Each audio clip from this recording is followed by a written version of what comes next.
Welcome to the Modern Watchman podcast, where faith meets the front lines of culture. We break down what's happening in the world, what's behind it, and how believers can stand strong in truth. We're not here to fear the times, we're here to understand them. Because being watchmen means staying awake, staying ready, and staying grounded in the Word. Let's get into it. Say all the things you were Welcome to the Modern Watchman podcast. I'm Tom. I'm Wendy. Hello. Hi, guys. If you don't care to subscribe, and if you are subscribed, if you can leave a comment or a review or something, I think that really helps.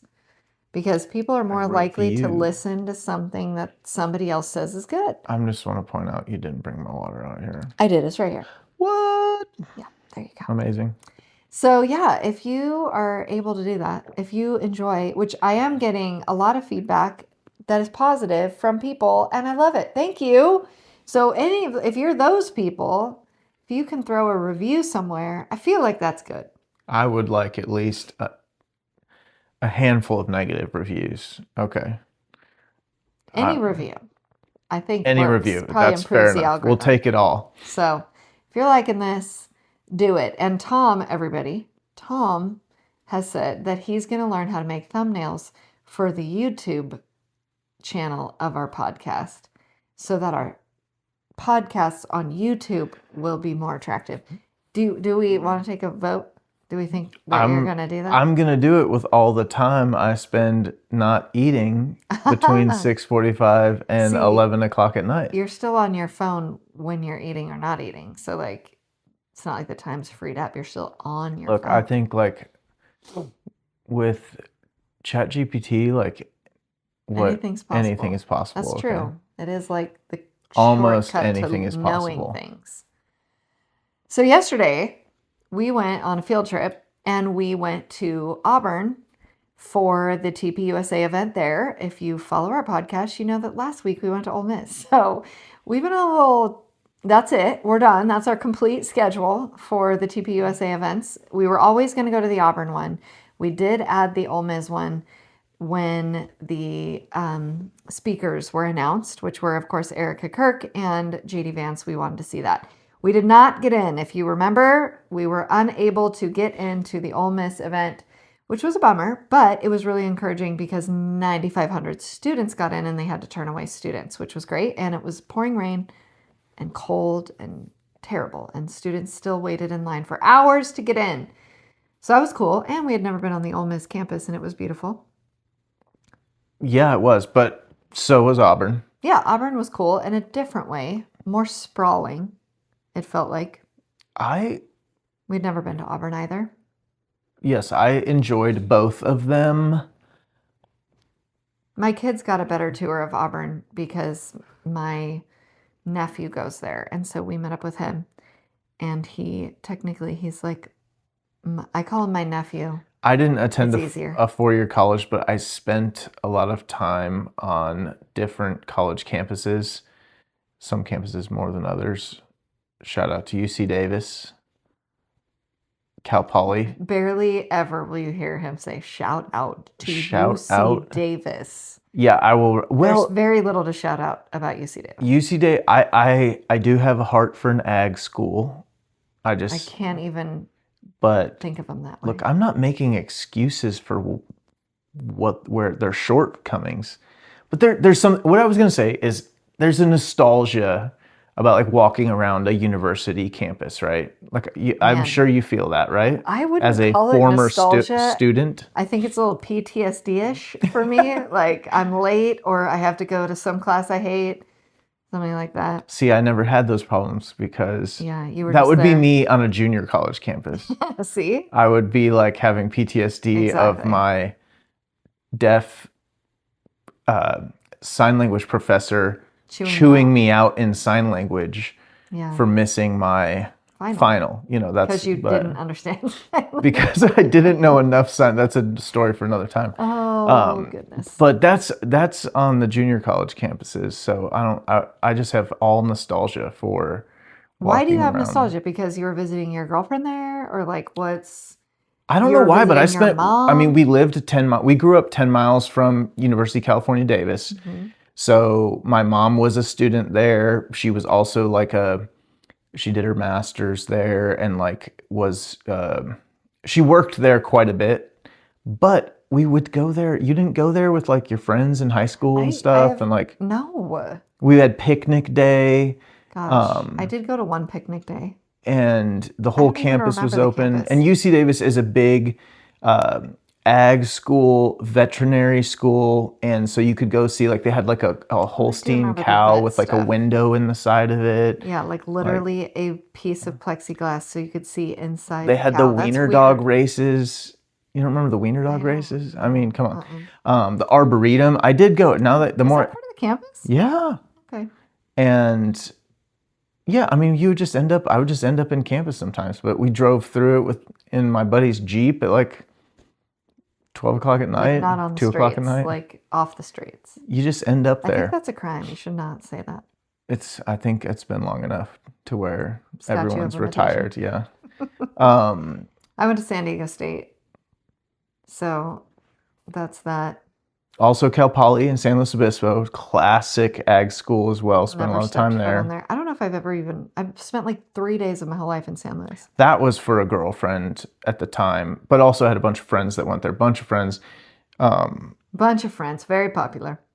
Well, it was like Very a place that a lot of people from our town went. That's true. And then some of us who didn't bother applying to also went because like, let's have a good Let's time. go live there and see what And we happens. did. Okay. But then I also toured with See, music. you saved a lot of money doing it that way because all of my good memories of college happened off campus. They're all like just wild. I tell you what, I got an education in a different You way sure did. during that time. You sure did. And I So- had to undo my whole college education. I learned to surf. I worked at a winery. I worked You construction. learned drugs are bad. Those things. I worked on a commercial fishing boat. And we had a good time. Either way, then I also went around like so many college campuses, too many to list off when I was traveling with music because we did like a college radio tour. Because he was in a band, Thomas Cunningham and the Loco Focos. Which I do want to talk about the Loco Focos. They were I on my saw- mind again. You I just sent it to me. you. Yeah. But that's not what we're talking about today. That's not what we're talking about today, but you're going to hear more about the Loco Focos, the political party And that we Tom's named the music band career. after. Yeah. Which was a whole nother life ago because we're old enough to have had separate lives. Like periods of time where we lived a life and now that's not our life. I was in line at a Buc-ee's today when we were heading home from Auburn. That's true. And a guy, like, the boys had their MAGA hats on. And My boys. And Very popular. this younger, cooler guy with a Boston accent complimented their hats, and I just struck up a conversation with them briefly. And they're a band on the road. Those guys complimented the hats? Were They being- he did. No, I think he Wow. was being legit.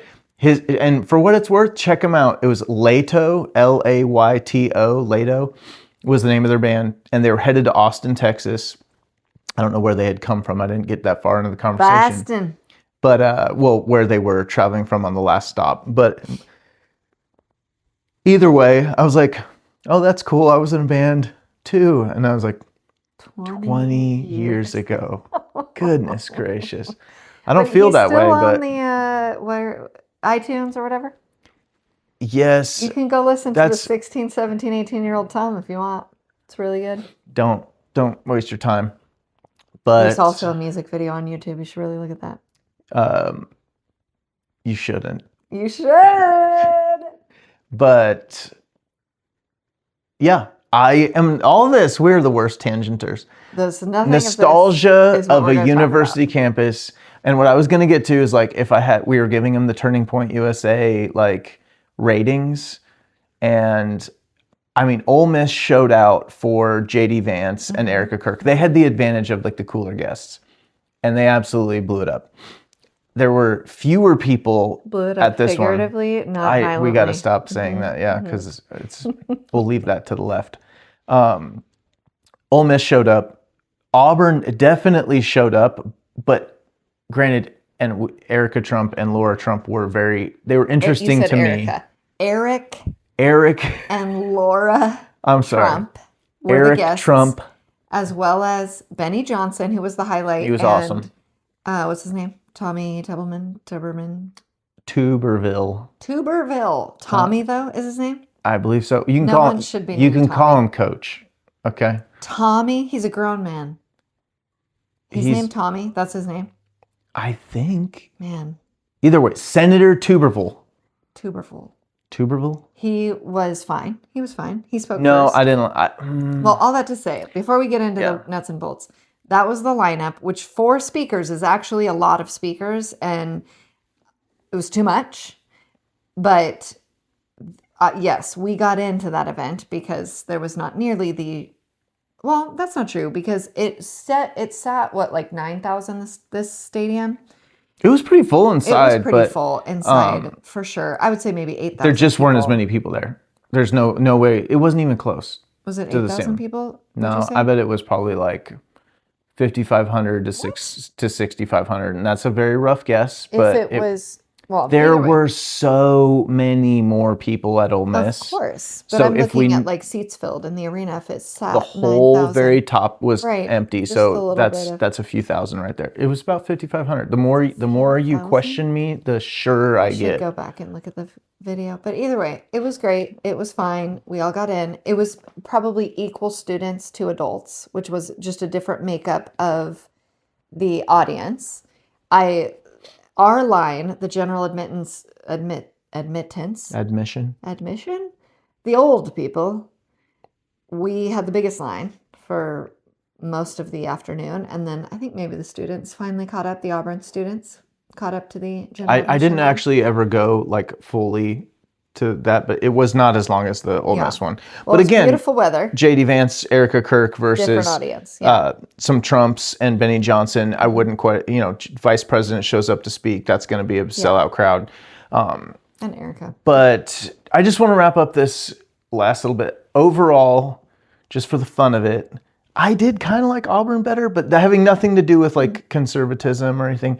The campus in the town was I liked it. I thought it was pretty cool. I think Ole Miss had a little bit older vibe to it, and not in a bad way, in a cool way unto itself. Like architecture wise. Even small Oxford's like probably a smaller town maybe than Auburn or something. The architecture of Oxford itself was also unique and very French Quarter influenced, which I thought was cool. Yeah, definitely more French influence. Yeah. I'm honestly though I had not ever been to either. And I thought, man, these are 2 beautiful campuses, different in their own ways. But Auburn was cool, really cool. Oh, we got to like kind of sneak onto the baseball field for a minute, which our boys loved, and the team was out there practicing, and so it was just kind of cool. Like the kids got a full tour from our nephew. Took him to the library and showed him all over campus, and so it was just kind of a fun field trip. Homeschool field trip to go visit a university, and it's great. We got into the event and it was great. We heard from the senator, Mr. Senator first, which he did fine, I thought. Why can't we have cool? This is why J.D. Vance is so cool, because I will be critical of him a lot, but he's very relatable. Why can't we have more politicians, representatives that are just so much more like normal people? Because J.D. Vance is young. He's 41 years old. He's young. It's like he's in the relevant, I know what's going on, and he's removed from politics in that he's new, and this other guy is older and has been around politics for a minute, and you just get in the like political rut, I feel like. I think, you know what, I think you're right. It's the same as when we heard our congressman speak. What's his freaking name? Our congressman. Any other moment I'd remember. This is embarrassing, but. At the Reagan Day dinner you're talking about? Yeah. Oh, Desjardins? Scott Desjardins. Gosh, that Tommy all day, every day over Scott Desjardins. Sure, this isn't a preference. Scott Desjardins looked like he was on the verge of a medical emergency the entire time he was on That's stage. not the point. My point is like what you're saying, if they get in the rut, is like these people are so used to having to be like Here's on my talking points. agenda. Yeah, and they is just constantly on a little like feeding you the platform or feeding you the talking points of the moment Yeah. that they get. I know what you mean there. That it's like I would imagine it's hard to not become that Yeah. if you've been in it too long. But again, like a reason for term limits in and of itself. But I'm sure he's a great guy. Apparently was a good friend of Charlie Kirk's. But I was just like, get this old guy off the stage. He's like not the person to start off the I thought program. he was fine. He also like was tied to Auburn specifically as having been a past coach. That's true. He might be like the greatest coach Auburn ever had. He went had an undefeated season coaching the I thought Auburn it was football team. appropriate, and I thought he was fine. Yeah, it's and probably he was hard to engaging not enough. have him there. Like, Yeah. if he's willing to come for that event.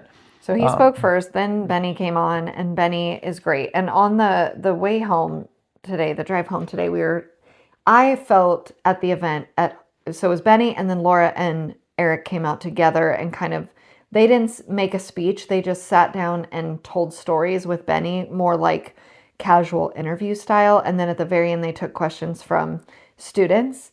And they only took a small handful of questions from students because by that point, and this is my criticism, Auburn, everybody was getting up and leaving. And I wouldn't say everybody, but there was a lot of people getting up. A strong percentage. And I would say it seemed like it was mostly students. Yes, it was students who were given preference as far as seating. So they were on the floor. So it was most obvious and very distracting as people are lining up to do questions. I found it incredibly distracting and very uncomfortable and rude, frankly. And they ended up ending the event and wrapping up questions. There was maybe, 4 questions? Because of it. Because people were leaving. I'm pretty sure that's why they stopped it, because there was more questions for JD. There was a whole long line for JD. Like, they let more questions happen at Ole Miss. Yeah. But then again, there was only Erica and then JD. So it was like 2 speakers, much more time for questions as far as the event not going on till 9:30 at night. But all that to say, that was rude. That was terrible at the end there. But my overall experience of the event was just a painful awareness of Charlie's absence. It was emotional in that way for me because, man, it takes a freaking army to attempt to fill the shoes of this man and do what he was doing, like do the Q&A. Eric just didn't do a good job of answering the few questions that came their way. He's not skilled in that. That's why he's not even very much a public figure as far as that goes. He's kind of runs cover for his dad. And frankly, that's what he did as answering questions, was running a little bit of cover. But of course, I also give grace because these events were scheduled obviously before Charlie was assassinated. And so they didn't want to cancel the rest of the tour, as they should not have, because that would have been like giving a win to the left. They wanted to complete the tour. They have one more event in Berkeley. And I think they had a number of people volunteer to come and speak. And so Turning Point just kind of spread these people that volunteered over over the rest of the events. And so that's what it ended up being, and I love that people are turning out because we need to keep momentum moving. We need to honor Charlie in that way. But I think moving forward, like whenever this comes about again in the spring, the campus tour, it needs to look different. It can't be what this is. And we were kind of talking about, we don't know what that looks like. Because Charlie was such a specifically talented guy. He could play every position on the field, like where other people have like gifting in this area. It's, he was just like, could do it all. And like you were talking about, who he related with the youth so well. And again, like I enjoyed hearing from Eric and Laura. I am 20 years older than these people, these younger folks.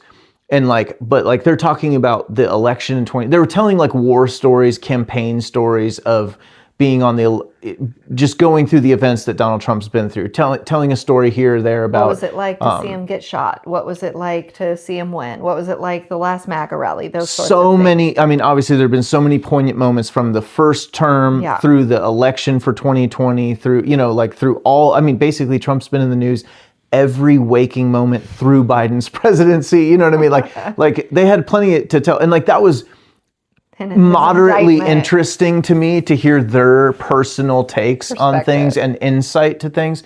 But I'm sitting there thinking, you're bringing up the 2016 election.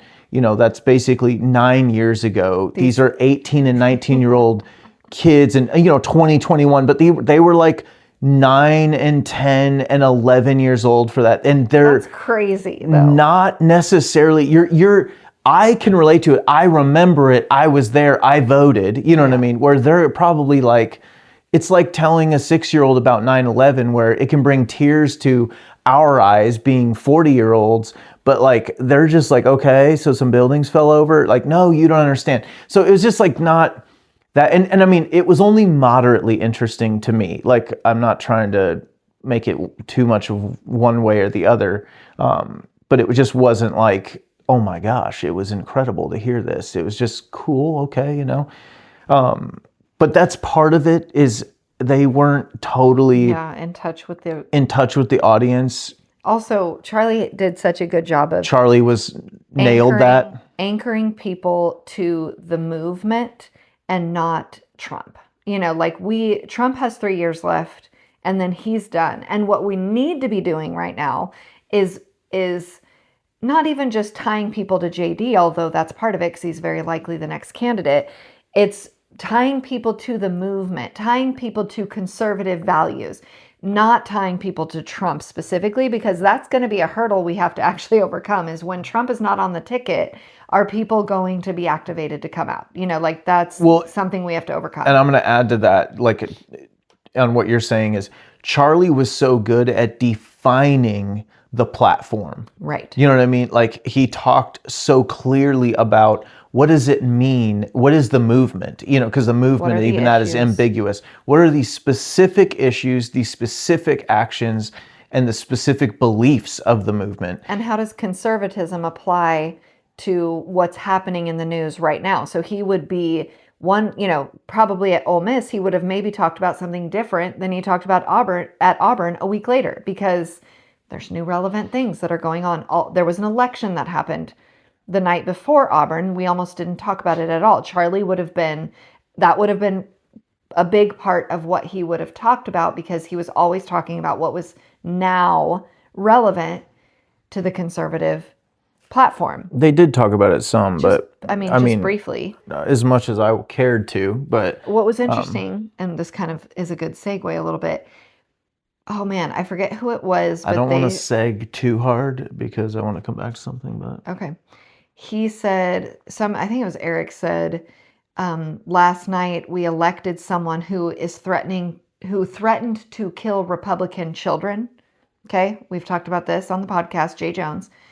And somebody in the audience near me said, what? And obviously he didn't elaborate. He didn't hear the person next to me in the audience say that, but it was an eye-opener to me that you can't just passively say that and assume, and this is good for us to remember, we can't assume that people know all the things about all the things, right? Tom and I are very informed. We more so than the average bear.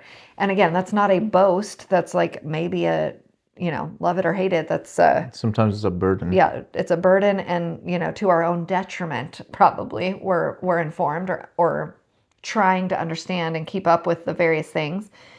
But that's, Charlie would have made sure that people knew who Jay Jones was. He was already talking about that before he died, because that whole controversy was already coming out right before he was killed, which is just crazy. It was 8 weeks ago.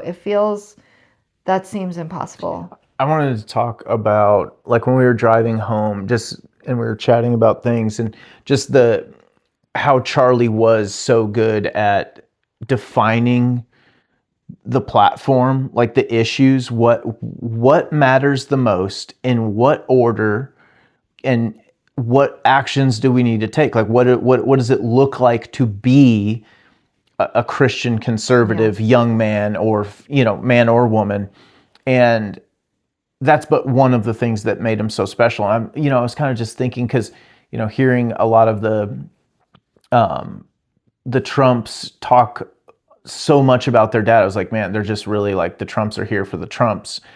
And that's fine, because that was fine, but just what about the movement, and where are we going from here? And I don't expect them, like, it's too early, like nobody's going to be endorsing JD, but like it was not clear to me that the Trumps are here for the movement, for the America First beyond Donald Trump.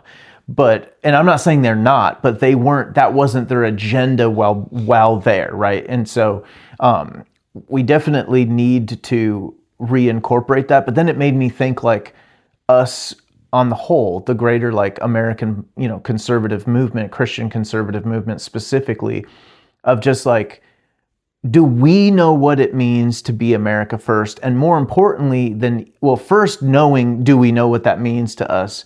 But then secondly, are we like actually asking for that from our representatives? Because it's like, take is it South Carolina? If South Carolina reelects Lindsey Graham, you know what I mean? Like, these kinds of things where it's like, are we just taking like, oh, he's a good Republican still, and hey, we want you to be America first? These old dogs aren't going to learn new tricks. Like, and we're driving down the highway, and I'm like, this is the same interstate system. It's 2 lanes wide, and we're in like middle of nowhere, Alabama, not like in the middle of a city. And I'm thinking, this is the same 2 lanes wide that the interstate system was when Eisenhower built it 80 years ago. How are we not 3 lanes wide everywhere in every interstate, at least 3 lanes wide, I'm saying, on every mile of interstate across the entire nation? We've had 80 years to do it. Our population has easily doubled, since then, if not more. And I'm sitting here in like quasi gridlock, like you can only go so fast. And Lord knows, what that's like in California. Because I remember Interstate 5 was literally like, it was hard to call it an interstate, because you just sat there. The cars were in one side and the trucks were another, and you were just literally just locked up. There was nothing but just going with the flow, hopefully, whatever that was, at 60 miles per hour. So, or 20. Yeah, or worse. And it just made me go, what are we missing here? And just like, we need to back up and redefine, or make sure we are correctly defining what America First looks like. There should be no foreign aid, period, to any country until we get our 3 lanes. And I'm being a little bit hyperbolic but like, does that make sense? Like, government is there to facilitate, and I use that word even lightly, private commerce. Like, the ability for us to pursue our free market needs and desires. Like, we are the engine. We the people are the businesses, are the economic engine of America. The government is merely there to make sure that we are uninhibited in doing that. Yeah. And Ukraine does not play a role in that. And I think we've gotten suckered into, with our senators and our congressmen being like okay with them as they pitch us all these, it's like all foreign affairs. Mm-hmm. And even, I'm going to bring Scott Desjardins, our congressman in our district in Tennessee. He's at the Reagan Day dinner for our county's GOP dinner. Reagan Day dinner. Mm-hmm. And there was we had an incredible night there. We had the gubernatorial candidates. Senator Marsha Blackburn came because she's running for governor. Lord help us. And Rose. John Rose, who's another candidate. We had multiple state representatives speak. And Scott Desjardins, the current congressman, he spoke, and a candidate that's primarying him also spoke. But Desjardins, he's what I do know about him. I've done some looking into him, and I pretty much wrote him off. But he is a military industrial complex, just cockroach. Just he only comes out to do that, and he's on a couple committees that have to do with defense, and that's all he talked about. I can't even tell you the last time. I've lived in Lawrence County for 9 years. I don't know if he's been in Lawrence County in any of those 9 years. He's like 3-term, 4-term. I don't know. He's been in Congress for a long time, and at least 3 or 4 terms. He might have been. He's been there for maybe. I think he's been there the whole time we've been here. At least that and they long. They have what, 2-year terms? I'll tell you this. I think we might have gotten districted into his district. That's true. We did. But he was already a congressperson already there. So sorry for the confusion. But he's been there a long time, and he talked about China the entire time. He has not been Lawrence to my county. He had not one thing to talk about the state of Tennessee, our congressional district, or my county. And this is the kind of stuff where it's like, he's a Republican. He's a Republican. But like, this is the stuff where we talk about America first. That stuff needs to be called out. We cannot allow ourselves to hear that and be anything but. He might as well be working for someone else. Like, you don't know, because he is. And that's the kind of stuff where we need to start going, every chance we get, we need to say, but what about the roads? You know what I mean? Like, but what about our economy? But what about housing? But what about our debt?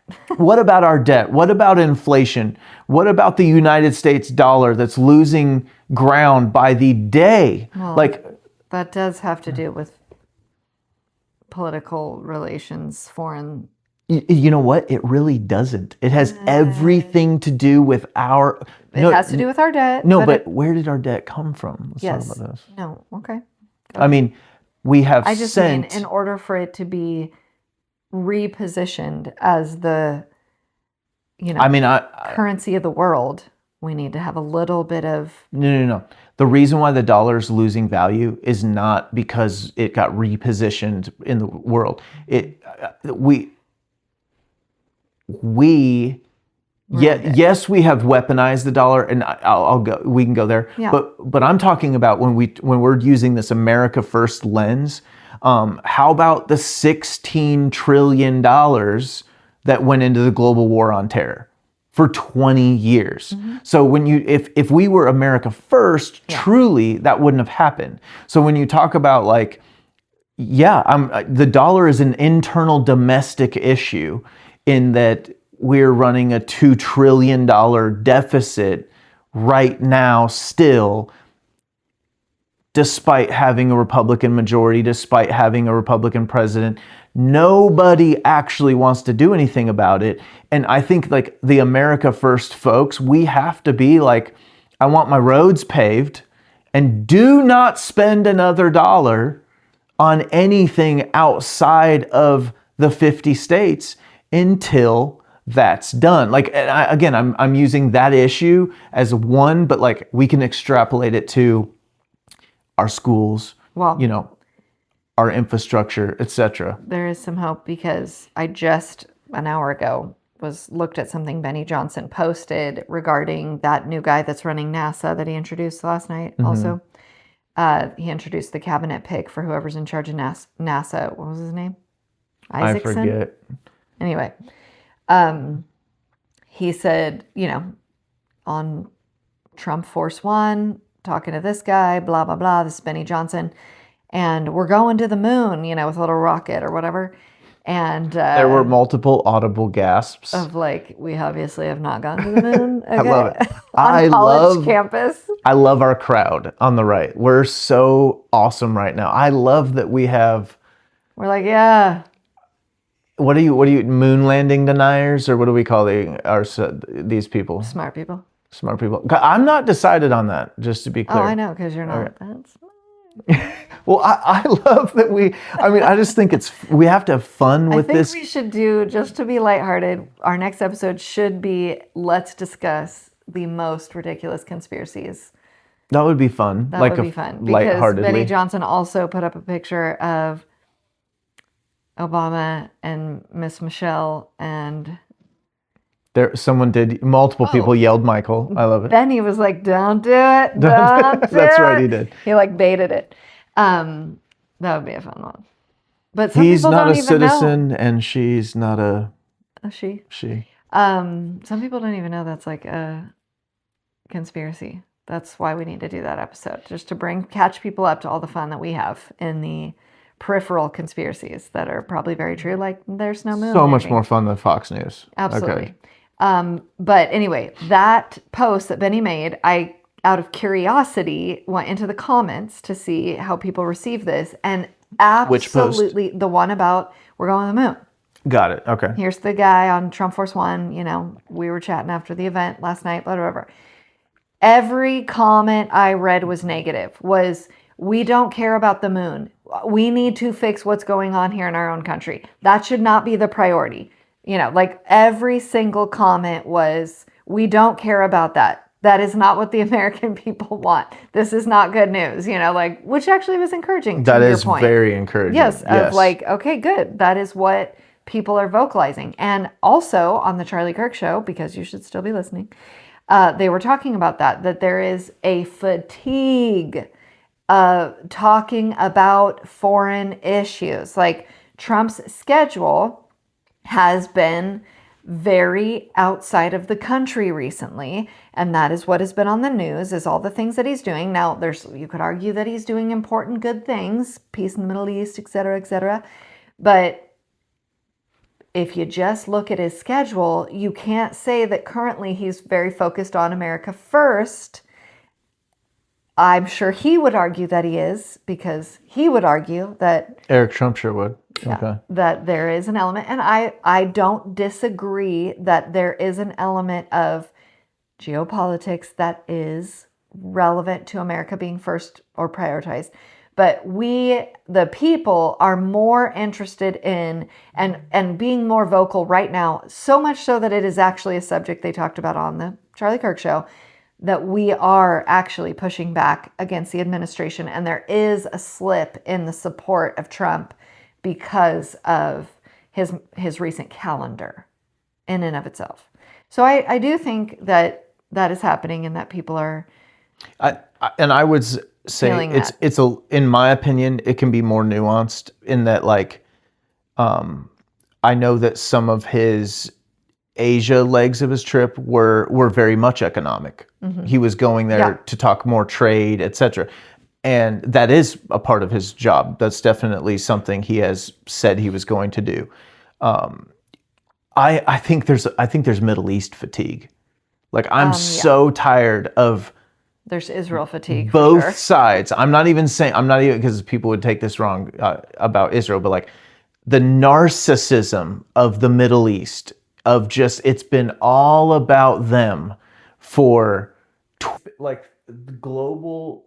Think about how much, and I know that there's like a biblical element to that, but like so much of it is not that, though. Like there have been the Middle East has been far too much of a burden to our foreign policy, to our foreign aid, to our foreign wars. And if anything, there should be a Middle East fatigue. Like, I don't want to care much anymore about most of it. And I understand there are elements we cannot deny, but goodness gracious, I am over it. And peace in the middle. I don't call anything that has occurred peaceful. And really and truly, I think the best thing we could do, we have not done this for literally decades. I've said we just need to let them duke it out. But what we're doing right now is not that. We actually like have given piles of money, piles of weapons to one side. My preference... We've given it to both sides. Not nearly to the same degree at all. But that's worth talking about too. But I would have preferred to not arm both sides or one side more heavily and just go, okay, figure it out. You want to kill each other permanently and live in that kind of world? You want to make that kind of world for your children? So be it. Figure it out. We are going to make our kind of world. And we have not. We've allowed ourselves to get suckered into it. We've allowed them to sucker us into it. And that's like the APAC stuff. Like, I'm sorry, but like we don't like that is not the person working a register in Arkansas at the Dollar General. Like that is not relevant to their life. And that's just one example, but like that's not relative to our lives.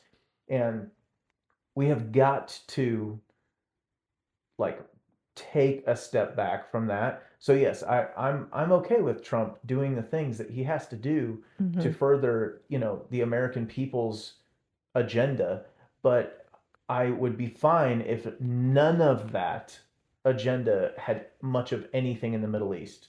Like, but the true necessities. The other thing we learned in the Auburn line is kind of this idea. Well, this is something that I learned both. I've been collecting this data.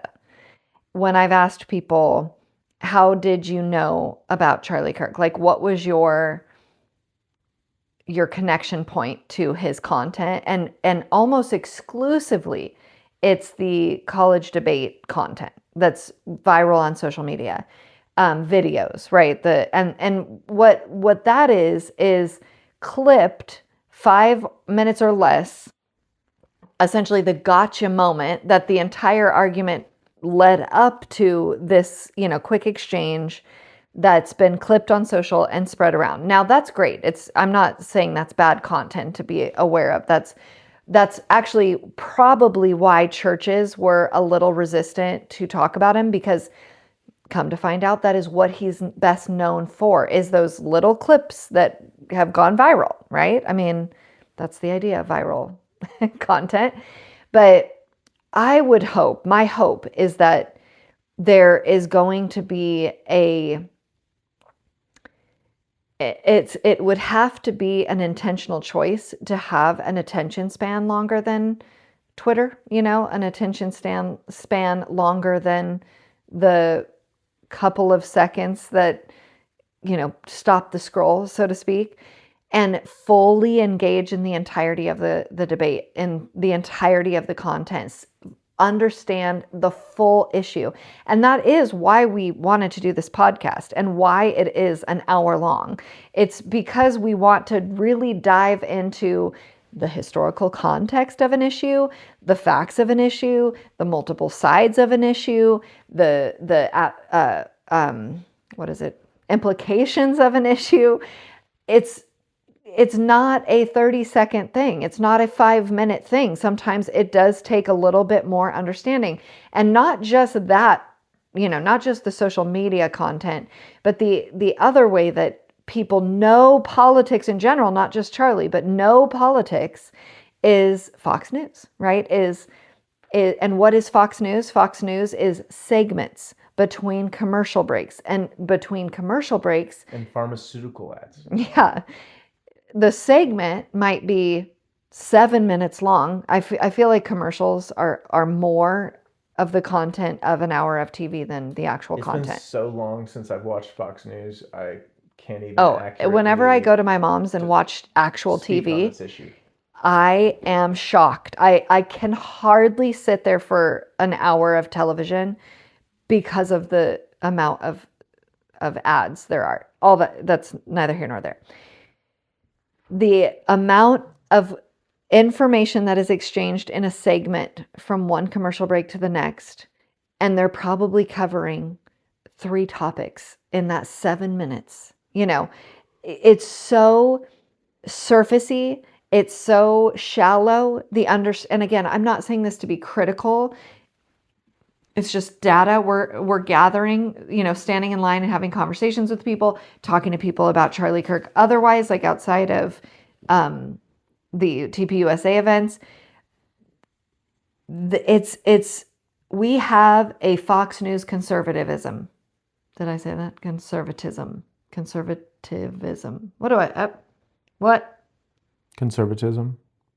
Fox News. Yeah, I think like conservatism. We had a great conversation with a gentleman. He was from not far away, a little bit, I would say older than us, maybe 50 or something like that. Not much older, but we probably have more in common with him than the 18-year-old student, though, for what it's worth. Absolutely. And really nice guy. And we were talking about a few things, and I started to recognize, like, oh man, we're not on the same page on some things. Not in like a negative way. These are the most activated people because they're people that are coming to a TPUSA event.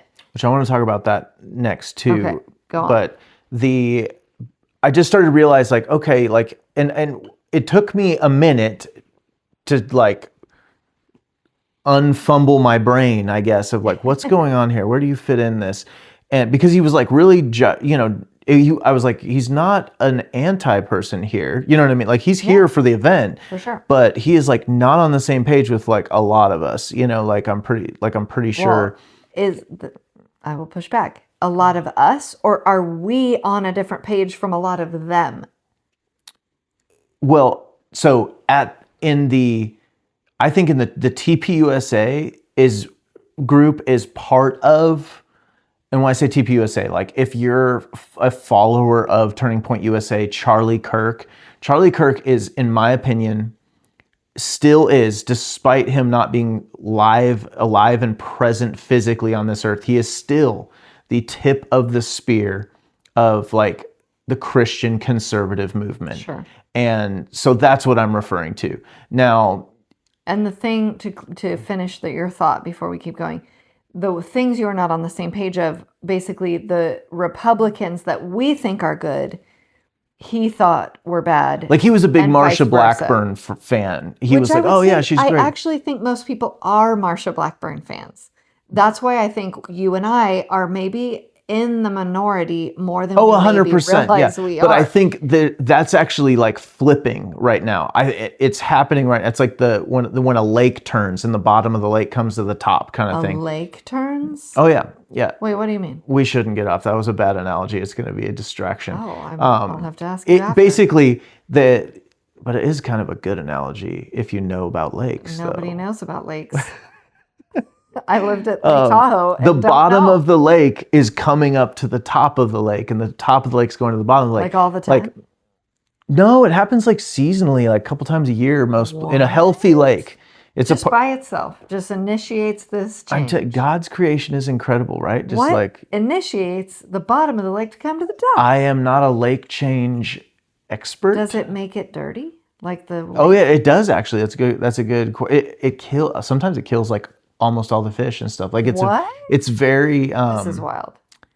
Yeah, either way. So right now we're killing all the fish. We're making our movement a little dirty. Yeah, I mean, the more I think about it, the more the analogy is really good. But basically, like, how do you know that? Where did you learn that lakes do that? Where do you learn that? Well, a local lake it happened to this year. For what it's worth. Where did you learn about that? I don't know. I mean, I just pick things up here and there. I'm just I'm 41 years old. Okay, I've had some time now to like hear about these things. Gosh, nobody talked about that in my college education. Okay. You also, in fairness, you weren't like a lake science major. No, but did you minor in lake science? No, but I had to take stupid things to get my theater degree. That's a guarantee. At San Diego State, there were surely stupid things to study. Okay. Lake dirty movement. Anyhow, we are the minority, right? You are correct. But see, like America First, MAGA was the minority. You know what I mean? And then Trump actually won over even the broader, like, look at his vice president was a never Trumper, right? Like, so like over time, we are actually becoming, and what I would say, so first it was the Trump MAGA movement, the Republican Party was so against Trump. Remember, yeah, he was absolutely. prior in the primaries. Like the actual establishment, not the people. Establishment Republican Party was doing everything in their power to keep him from Who did they becoming the want front instead? runner. Like, who was going to be the runner? Oh gosh! At one point, like Jeb Bush was back in Yeah. play. Ted Cruz might have been in play. Rubio, maybe, or was he not? He probably was in play at some point. I mean, the Republican Party. Good Lord, don't get me started. I Either way, actually like Rubio. I think he's. that's not what I'm saying. But the MAGA movement won over the middle of the road Republicans, so to speak. Then it won over the never Trumpers to a certain degree. Some of them. And a lot of them. And I mean, I was even kind of I wasn't a never Trumper, but I didn't vote for him the first time, and he won me over. So like and then we get into like the Charlie Kirk Christian conservative, that this movement has matured to way beyond just MAGA or anymore, and we've really started. Thanks again, this is so To to Charlie Kirk's credit, he started to point, clarify, and focus the vision of the movement into, okay, what is this? This whole Make America Great Again. Make America Great Again is the equivalent of what was Obama's hope and change, right? It's rhetoric, because everyone agrees with Make America Great Again. Heck yes, let's do it. But then you have to go, what does that mean? And I know Trump has said, close the borders, things like that, or, build a wall, all that stuff. But like, Charlie really started to say, okay, a lot of what Trump is saying is past tense. We need to make America great again. There's some things we need to fix. He was correct. Trump was right about those things. Charlie started to really go, where do we go from here? Yeah. And I believe that the Christian conservative movement, the tip of the spear, if you will, the Turning Point USA crowd, which is now starting to become called the America First crowd, is emerging. And again, that's just a label, but like it's starting to emerge out of just the MAGA and be the America First. And it's like we want the Epstein, we want to clear house on the institutions that are, subverting our sovereignty, et cetera, et cetera. I mean, and I think that we're seeing this change where the Fox News conservatives are no longer safe in their shells. Well, they're no starting longer to get informed appropriately. Like the information they're getting from Fox, and again, this is not to be critical in any way. It's to encourage a different source of information. And I don't know if you want to go down the road of how corrupt Fox is, but not really at this point. They'll figure it out. It's even, to its credit, it is still very surface level. Even if it is giving you the right information, it is not helping you to really understand the complexity of an issue. It's still a form of manipulation and propaganda. Absolutely. Because if you Keeping still you just informed enough to be dangerous. I know I'm talking about my own state senator, Marsha Blackburn. That many other people might not know who she is or whatever, but like, if you think Marsha Blackburn is killing it, you would think that by watching Fox News, Absolutely. And then you don't really know Marsha Blackburn. And that's the difference in the movement right now, is that there's the Christian conservative, the Turning Point USA's. We're digging deeper. America First is digging deeper into these people. And it's not like Fox News said nice things about them, so therefore she's good with us. It's like, no, we know how she voted. We know how she turned her back on J6ers. We know how she turned her back on election integrity. She's out. That's what people are actually forming their opinions on outside of the Fox News bubble. Mm-hmm. And so I think we're really, where I say that like the lake is turning over kind of thing, is we're washing a lot of those people. These people that were in a Fox News bubble are getting exposed to a whole bunch of water they weren't exposed to before. And it's dirty and it kind of is a little bit messy. But it's just getting going, and it's not like this is going to happen in just a quick season. It's, but when you look at, a never Trumper becoming the vice president in his second term, like this is the tip of the spear of the movement. And while we are the minority, technically speaking right now, I think you know, You mean you and me, we, the people who are still the America First movement is still maybe the minority, but not by much, and Yeah. it won't be for long, is what I'm getting at. Yeah. And again, it's figuring out if you are someone who would be like, that's me, I'm America First, like probably most people listening to this would say that, then it's taking the step further and going, is your congressperson really America First? Is your senator really America First? Because if they're not, then you need to be working locally to find who's going to be the next person that's going to get up there, because that is the water coming to the surface game of there's still so many Republicans that are trying to appear a certain way. And Marsha's very good at that. She's good at saying the right thing at the right moment. And then So many of them are. That's why they're there. Oh, yeah. You know. I mean, It's because after they keep the moment duping has you. passed, they do not follow through with the thing. They're just like, that's classic. She knows what to say at the right time when the cameras are on. And then when nobody is paying attention anymore, 27 hours later, because our attention span is so short and the news cycle is so quick. Well, that's what I was. She can bail on the issue. I would even kind of tweak that, because if she knows you go back to watching Fox News, she knows they'll soundbite you with the right stuff and leave out the wrong stuff. So where that's not the modern media, that's like the one good thing, and there's a lot of negatives to it, but the social media is like we get so much more insight. Imagine the days like many of us can remember when all you had was Fox News. Yeah. Well, now it's like Fox News is fundamentally irrelevant for the majority of people. This is where Charlie Kirk, man, his absence is just so felt, and that's becoming. The longer he's gone, the more I'm realizing how irreplaceable he is. And I don't even want to say that because it feels like conceding something or like giving ground over to evil, is that they actually really did an effective thing in eliminating this man. That is the reality. They did a very effective thing in eliminating this man, because there's not another man that can just stand in that place.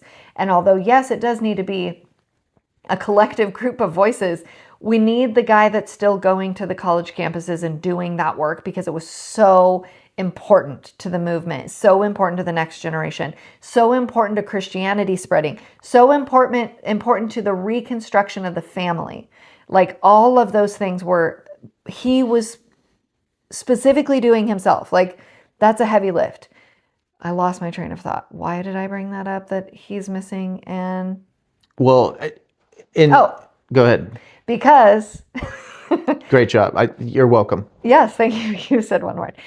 I myself started becoming really well informed and really understanding these complex issues and their implications and the people involved and who was good and who was bad from listening to his podcast every single day, because sometimes the issue would evolve. Sometimes there would be new information that became relevant, or a new guest that was on that had something else to say about it. It is, again, the longer form of consuming information. And I posted on social media today about this, that it is a sacrifice of time. There's no question that if I'm listening to an hour to an hour and a half to 2 hours a day of podcast content, not everybody is willing to do that. And I totally get that. But what's good about Charlie's show is it was broken down into 30 minutes. So if you wanted all of the content from today, it might be 2 hours worth of content, but it was titled subject matter. And so you could kind of pick what you felt, or, what you felt was most important or what you were most interested in. But Charlie, that show was such a good resource for me. And I would listen to it when I fold laundry, when I'm driving in my car, when I'm doing dishes, when I'm cooking dinner, when I'm mopping the floors. I could listen to music. I could listen to a different kind of podcast. I could listen to a book on tape, or I could listen to that, because that was important to me. And I think it is important because it is important to your children's future. Like it is existential. That we understand this stuff and that we are engaged and active voters and understanding the issue and understanding the candidates and all of that. So that was a great resource. And I think it still is. I'm still listening.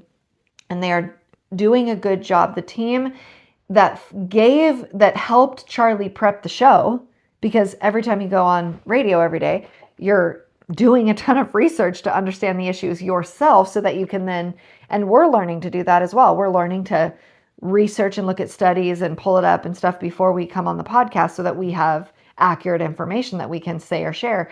So he had a team that was doing that, and that team is now doing the Charlie Kirk show. So it's not being funneled through Charlie's mouth anymore, but the same people that were getting the same information are still putting it out. So it's still a good resource. Another good resource for me was Coffee and COVID, which is a Substack. It comes to my email. I'll link it here in the description. It comes to my email every day. You can actually have AI read it to you, which has been my girlfriend told me I could do that. It's a little bit, very AI voice, but I can do that it takes, 15 minutes to listen to that or 10 minutes to listen to that every day.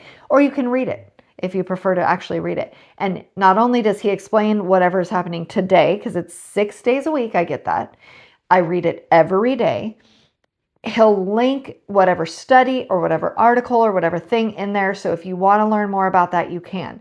So those are my two favorite resources. And then a number of follows on Instagram that I think are good, that just kind of put good information in front of me. What would you say, Tom, are your favorite ways of just daily resource? I think Zero Hedge is a great, it's like a Google News kind of thing where just different headlines. Where do you find that? Do you search zerohedge.com. Okay. It's also on Telegram. Yeah. They'll send you, it's an overwhelming Telegram channel, I'll be honest, because you get every one of I their... don't like it on I just go to zerohedge.com and read the top issues. The top issues. And then I do I vary in YouTube channels, but there are some really good YouTube channels. One is called The Wire, and it's every day, and it's like 2 to 3 minutes. Yeah, it's quick. But sometimes 8 minutes if it's like a really big day kind of thing. And it really is like, it's kind of a prepper's thing in that it will do like, but it's real news. It's important stuff, and he's quick. I believe he's a younger guy. Does it really direct, really concise on YouTube, The Wire. We'll link it. Will you send me one of the wires so that I can link it? Yes. And then, man, I cannot believe I can't find my favorite guy. I guess I could look in the library recently as far as just, let me see. Oh, Clear Value Tax. He's an accountant, a tax accountant, but he covers economic stuff, what's going on in the economy. And really, like, I talk to people all the time that are like, will tell me that they don't really understand that stuff. It's like, this is the underlying factors, the news, the economic news, and I'm not talking about what Microsoft traded for today, like not that. I don't care about that. But like, why are the things that are happening economically in just what is the most fundamental implication of it potentially? What is the implication of it? That's such a big deal. And information is important, like we've said before, so that you can understand what to do with it in the future. Right. It's not just about, now I'm an informed person. It's like, no, you get this information because there's an action you may need to be taking. But then a really important part, like I listen to a lot of history. And the amount of times that I listen to history and then I'm immediately confronted in my mind, like, oh man, amazing how this ties together, or this element of human nature is just a consistent thing from 1700s to today. It's still plaguing us, but it is to really understand what's happening today. History is so fascinating and interesting, but forgotten history on YouTube is a great one. But again, just searching out something to learn about. If you hear a little thing about something, go, you know what? That's what I do. I hear like an offhand thing about such and such. I'm like, yeah, what's the history of the Texas Rangers? You know what I mean? You're like, man, it's fascinating. So And you do this on your drives. I do this on my drives. But what I want to lead to from here, and then we are kind of closing in, is personally engaging in something. You will get so much out of it. I'm telling you, it is. I see it we do a lot of personal engagement, but I also have maybe more than average. What do you mean by that? Well, so like let's just go over the last 3 weeks. Let's go over it. Or since Charlie died, we went on a ruck march in honor of Charlie and 9/11. And it was spur of the moment. We ended up with like 40, 50 people. And we got to meet everybody and talk. And you're meeting your neighbors and you're making connections of, you're building community, like building relationships with strangers locally. And that was super cool. And then I hate that. I hate to do that. Wendy hates it. It's so good for her though. She'll be the first to tell you it's so good for you. Way outside my comfort zone to talk to strangers. And then we helped, we attended the Charlie Kirk event in Columbia. Mm-hmm. Incredible. Same thing. You're talking to people around you. You're just, again, we know the common bonds we have with the people we already know and like. But when you really start to feel a part of a community is when you find the common bonds with people you don't know yet. You know what a great way to do that is? Wear Make America Great hat around, because we found all the people that we have in common with. And then we helped to organize a memorial in our own town square. And again, hundreds of people came out. Just a beautiful, beautiful time. A dozen or more people baptized, lives given to Christ, just worship in our town square. And again, meeting people, just walking around, introducing yourself and just saying, hey, what brought you here? It's incredible what comes out of those things. We've obviously gone to Ole Miss for that event. And what do you do standing in line for 5 hours? You talk to people, and you're talking to people that are from all over, from different places, from different points of view, from different age groups.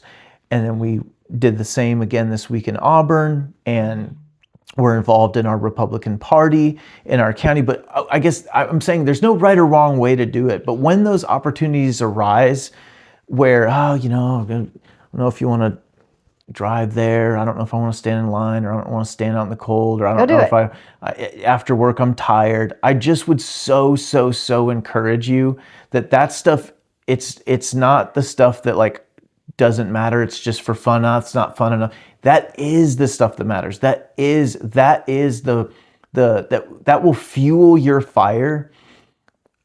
I can't quite put it into words. I wish I was articulate enough to do it, other than you'll know it when you do it.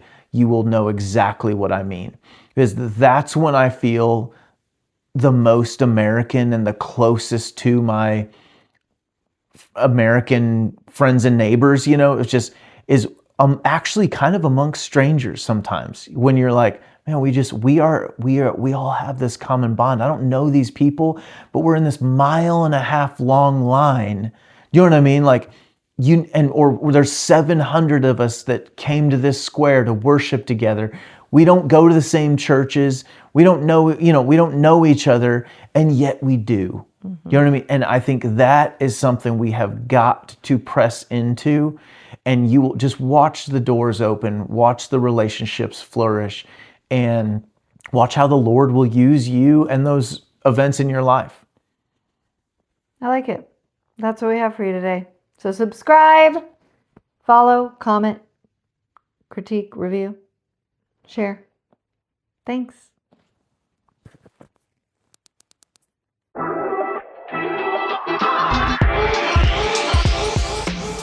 Thanks for joining us on the Modern Watchman podcast. Remember, truth isn't just something we believe, it's something we live out every day. Stay alert, stay discerning, and don't lose sight of the hope we have in Christ. Until next time, be watchmen.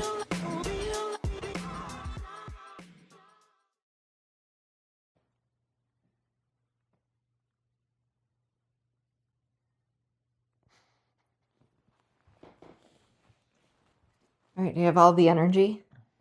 I'm ready. Do you feel yawny? I've been fasting and stuff. So I'm for like, like 20 minutes. well, my energy's up. I'm already feeling so good. That's what people usually say when they're like on a new workout thing. You're not on a workout thing. Well, you know, some of us call any of that a workout thing. Any fasting. It's challenging to not eat. For 12 hours. You're not fasting for 72 hours, everybody. He's overnight. Part of the time he'll be asleep. It's hard to not eat between it isn't 6:45 and 11 o'clock at night. Okay. That's what most humans I'm do. joking. But You're not joking. So first of all, fat shaming never went out of style in our house. So all those people are like claiming to be like cool because they're fat shaming again. Haven't met my wife. People are claiming to be cool because they're fat shaming? Oh yeah, I mean, who's claiming that? It's the thing. It's the kids. It's like the anti-body positivity move. Look, I'm not, the things I'm about to say, I'm not saying I personally endorse them all, but like people are saying the word gay again. People are saying bring back bullying. People are bringing back fat shaming. Who are these people? What Instagram are you following? You don't want to know. All right. I'm in like, are you saying if Instagram had a dark web, I'm probably on it. Look, you're just ruining my joke of how fat shaming was still cool in our family, okay? Like mostly from you to me. And so here I am. Mostly. You fat shaming? I've never fat shamed you. I've never even, I'm like the most encouraging to you and things. I'm always like, no matter what is happening in your body, body, I'm like, yeah, but love it's you, not babe. genuine or honest, because when you get mad at me, you're like,